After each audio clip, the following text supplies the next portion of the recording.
Hey guys, Alex from 7th Hour Films back again with My Hero Academia. Last time on My Hero Academia, we had Hired Gun. Honestly, not a lot happened last episode, the more I think about it. I was trying to think, okay, what all happened last episode? I was like, well, there was Lady Nagant.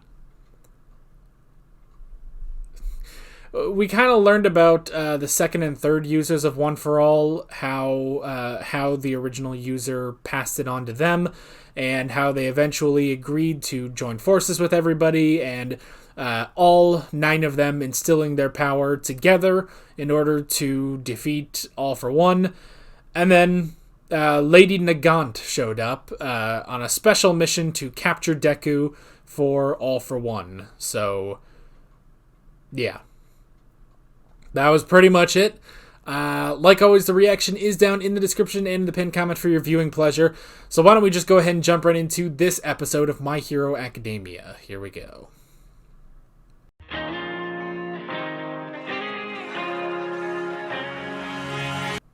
Well, as depressing as that was a pretty good episode. Fucking awful. What kind of a quirk was that?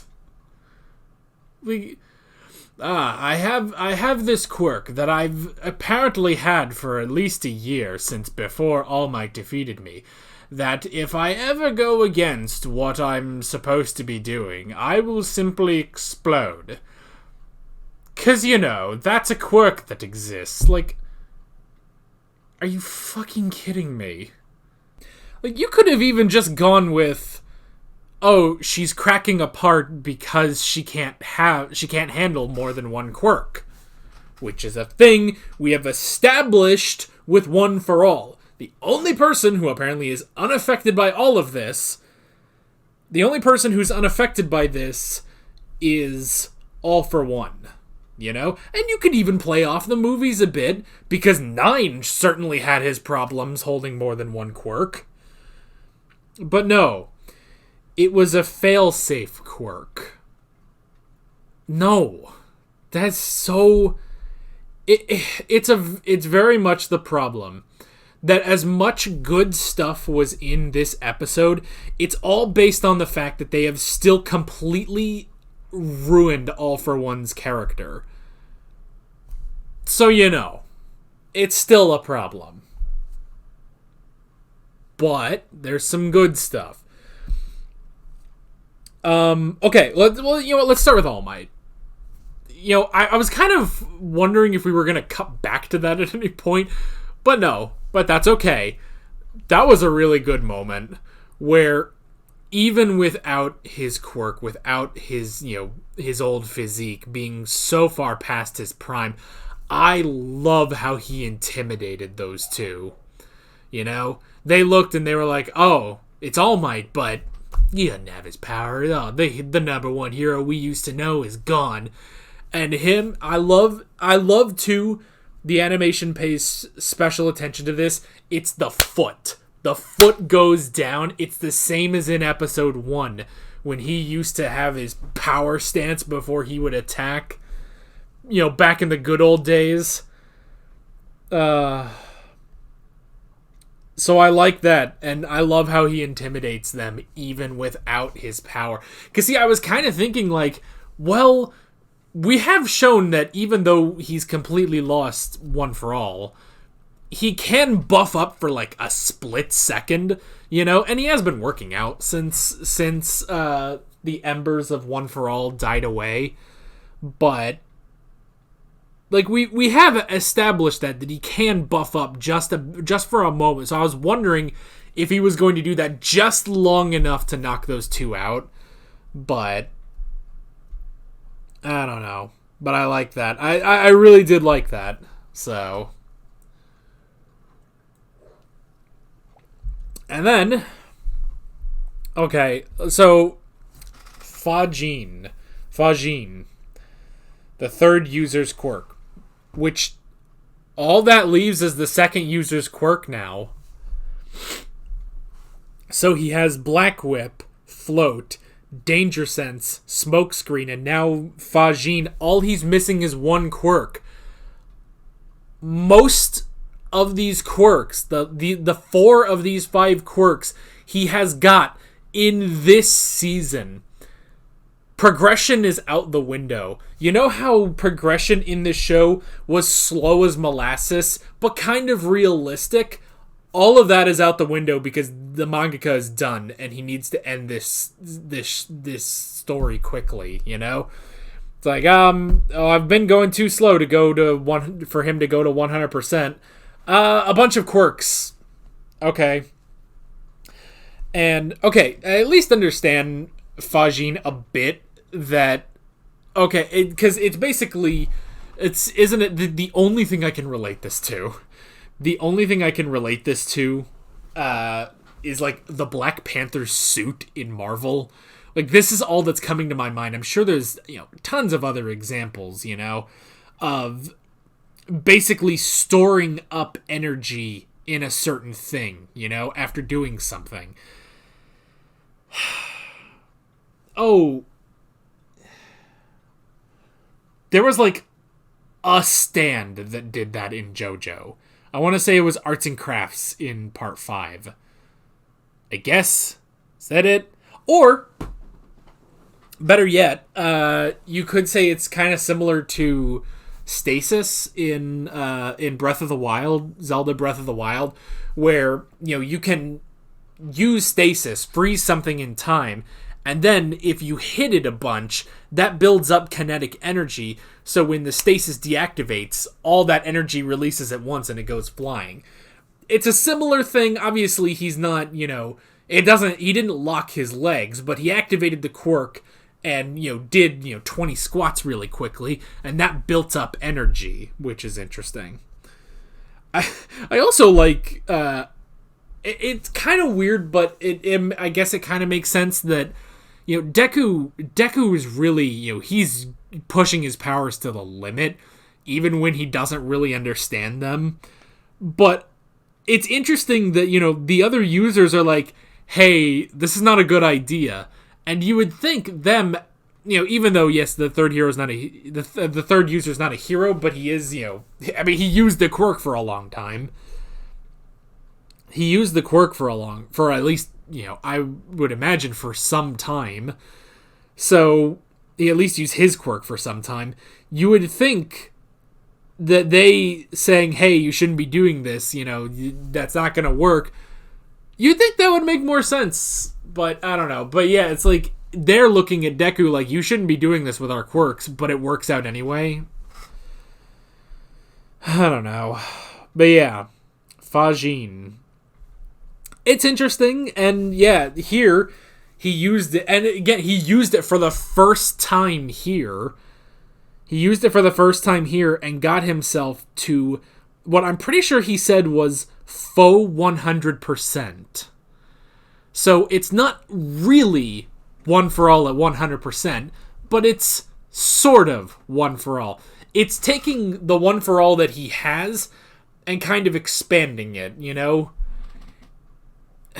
I guess it's the difference, like, again, and I don't mean to bring up fucking Dragon Ball all the time, but I'm just going to say it in terms of power levels.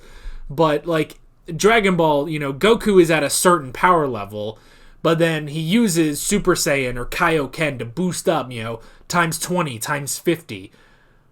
So he gets to that power level, but then, as time goes on, he just naturally gets to that power level anyway. I guess it's sort of like that he's basically, with Fajin, he's multiplying his 45% to get to basically 100, but he's not actually at 100. Once he does reach one for all at 100%, then he can use Fajin to multiply it even further, So I guess it's sort of like that, which I guess makes sense. Again, though, All for One stands no chance. Like, at all. Because Deku did not have this, or Smokescreen, during his fight with Shigaraki. There is no conceivable way for Shigaraki to be strong enough.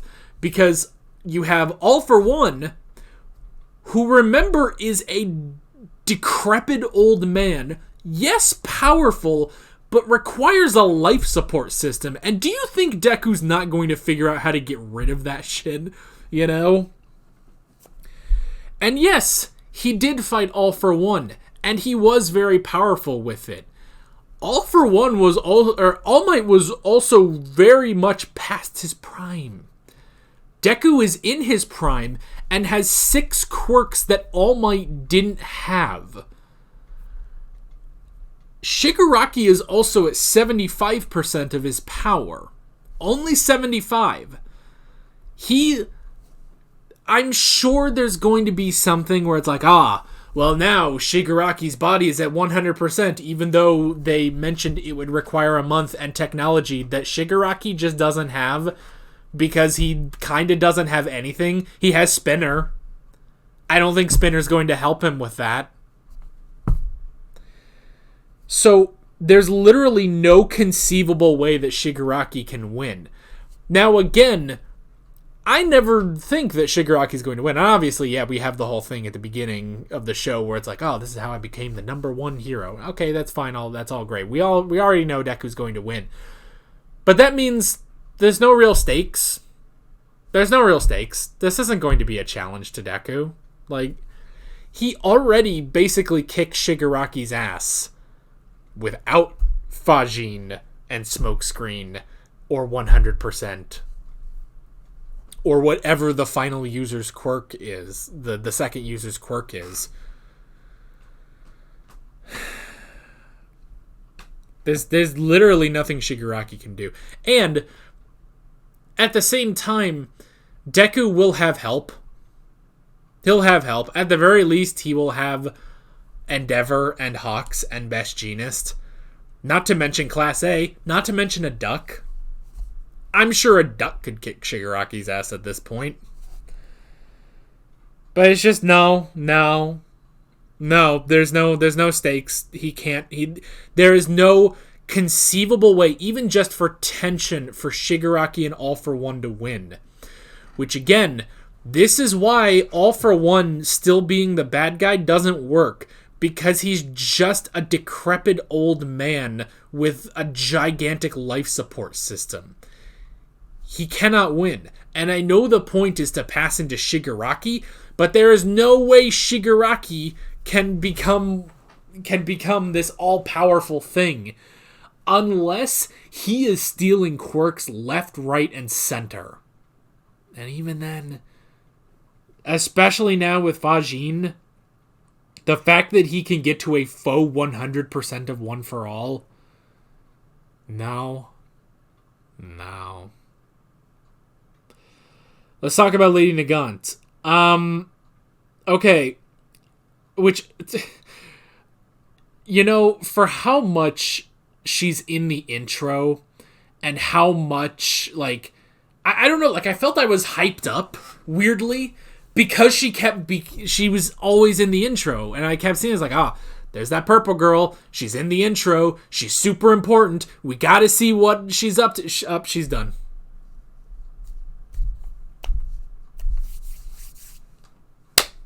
Alright, guess that's over. But I mean, I get it. I at least understand her story that she was, she wasn't really a hero.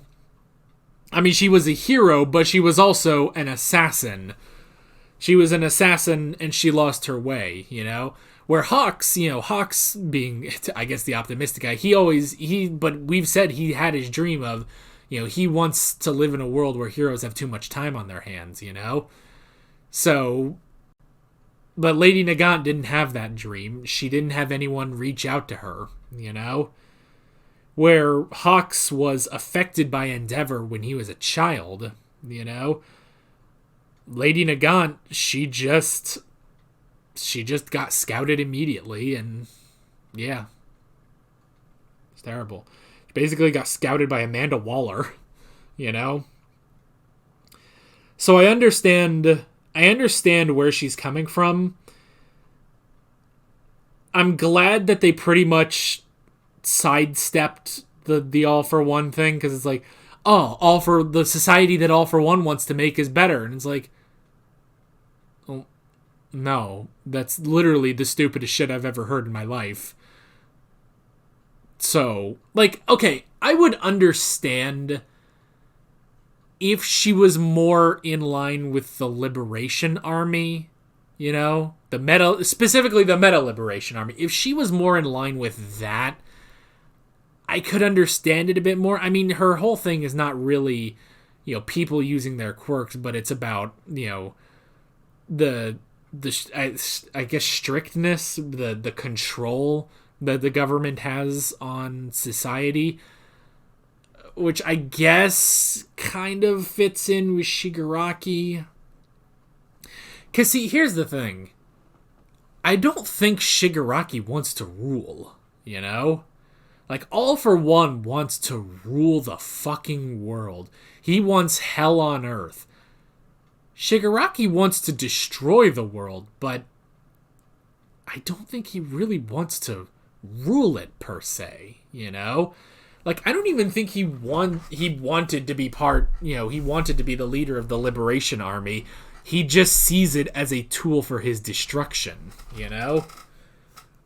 So that's the thing. It's like, so I guess I can understand Lady Nagant going with Shigaraki, but All for One, no, that doesn't make sense. And I like that Deku pretty much calls it out. It's like, that doesn't make any sense,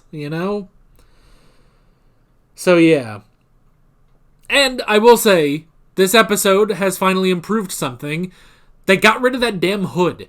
What is it about Deku's hood that never works? Either it's stupid looking, or it goes against the point of Deku. That hood never works. So I'm glad that got ditched immediately. And you could see him, You could see him, and with that, he reached out. He reached out his hand to her. He was a hero. He's still not smiling. Fucking smile already. That's the whole goddamn point, is for you to smile. But everything else was pretty good. He reached out his hand to her and convinced her. And then she exploded. Like, that. It's like, oh, I put in a failsafe quirk, which will explode if the contract is not fulfilled. It's like, that's not a quirk. That's bullshit you made up. Like, that is not a thing. And you'd think I would be used to this. You'd think I would be used to this because I watch JoJo, and bullshit powers are abound on JoJo. This is the dumbest thing I've ever heard in my life. That somebody had a quirk that if they went against their nature, if they changed at all, they would explode. The other thing I can think, because the way they showed him was weird. Like just in the room that he was in, but he had his suit, but he still had his life support, which just get back the fucking mask. It looks cooler. Just him with the life support, like, I'm the villain and I have my breathing mask. Like, oh my god, go break your hip or something. Jesus Christ. You fucking ruined character. But the whole thing, it just doesn't make any sense. But the thing, like, the way they showed him, the thing I thought is, okay, because he passed the quirk to her, maybe because of this whole vestige bullshit, which only works with One for All, and even then it's kind of iffy. But the whole thing of, because there's a vestige of All for One within his quirk when he passes it to Shigaraki, maybe that is passed. Maybe that's also passed in any quirk he gives. Therefore, the vestige of All for One that is within the self-destruction quirk that he gave Lady Nagant allowed him to activate it should she not fulfill the contract. This is bullshit. This is absolute horse manure. I get it. It should have just been that another one of the assassins takes her out. There. There, problem solved. Instead, this quirk just doesn't make any sense. And I guess if the biggest problem I have with this episode is just the fact that they continually ruin All for One, if that's the only problem I have, I guess we still had a good episode, because the rest of this was pretty good. It's still a little depressing. Also, I understand the whole thing of, oh, you should apologize to Aerie. Do not let that man near Aerie. No. Just, no. But I guess, all the Lady Nagant stuff, that was fine. That was fine. I enjoyed that. Is a little much when it was like, is All for One's world will be better than the Hero Commission's world. It's like, well, that sounds like bullshit. But then they acknowledge that she was just kind of talking out of her ass. Her big, thick ass. So, anyway. But yeah, but other than that, I sound so defeated, but it was overall a good episode. So, man. 45 minutes on the recording, I think that's good enough. I've kind of been looking at some of these discussions and being like, I'm really talking a lot about a show that I don't really care for anymore. Oh well. But again, good episode, just, All for One has been completely ruined, and I just have to accept that in my life, Oh well.